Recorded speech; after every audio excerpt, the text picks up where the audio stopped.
என்ன சம்மதி பண்ணிகிட்ருக்குற?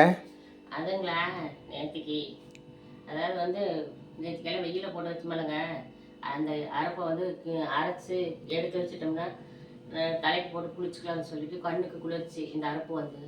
அதனால் பாருங்கள், அன்றைக்கி ஊர்லேருந்து கொண்டு வந்தது வெயில காய வச்சு இன்னைக்கு பாருங்கள் அரைச்சி எடுத்து வச்சுக்கலாம்னு அரைச்சி ஒன்று இது வச்சுட்டு இருக்கிறேங்க. அரைப்பண்ணா அது என்ன தலை? ஓ, அதை சொல்லணுங்களா? அது வந்து ஓஞ்ச தலைங்க.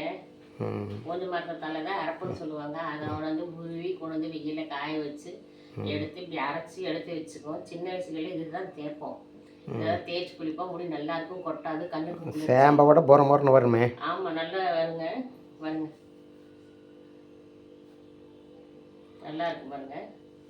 சேம்போட தலை குளிர்ச்சி, கண்ணுக்கு குளிர்ச்சி, கண்ணுக்கு தெரியாது, முடி கொட்டாது, மெயினாக எல்லாத்துக்கும் நல்லது. அதனால் வந்து ஊர்லேருந்து அம்மா ஊர்லேயே ஈஸியாக கிடைக்கும். அதனால் பறிச்சுட்டு வந்துட்டேன். பாருங்கள் எவ்வளோ இருக்குன்னு பாருங்கள், பறிச்சுட்டு வந்து செஞ்சது. உங்களுக்கு வேணுங்களா? வேணும்னா சொல்லுங்கள், நான் அனுப்பிச்சி வைக்கிறேன். ஓகே ஃப்ரெண்ட்ஸ், பாருங்கள் எவ்வளோ இது இருக்குங்க. கொஞ்சோண்டு எடுத்து தண்ணியில் போட்டு நம்ம குளித்தோம்னா, தேய்ச்சி குளித்தோம்னா நல்லா பஞ்சு மாதிரி நுர குபு குபுன்னு வரும். நல்லா முடி நல்லா இருக்கும், கண்ணு குளிர்ச்சியாக இருக்கும். ஓகே ஃப்ரெண்ட்ஸ், பாருங்கள் இதை அரைப்பு. ஆனால் நிறைய பேர் காசு போட்டு வாங்கி தேய்ச்சிட்டு தான் இருக்காங்க. இது வந்து நானே தயாரிச்சுக்கிட்டேன். ஓகே ஃப்ரெண்ட்ஸ், பாருங்கள் வேணுமுன்னா சொல்லுங்கள், நான் அனுப்பிச்சி வைக்கிறேன். கீரை அரைப்பு யாருக்காவது பிடிச்சிருந்து கமெண்ட்டில் சொல்லுங்கள். பிடிச்சிருந்தா லைக் பண்ணுங்கள். பாய்.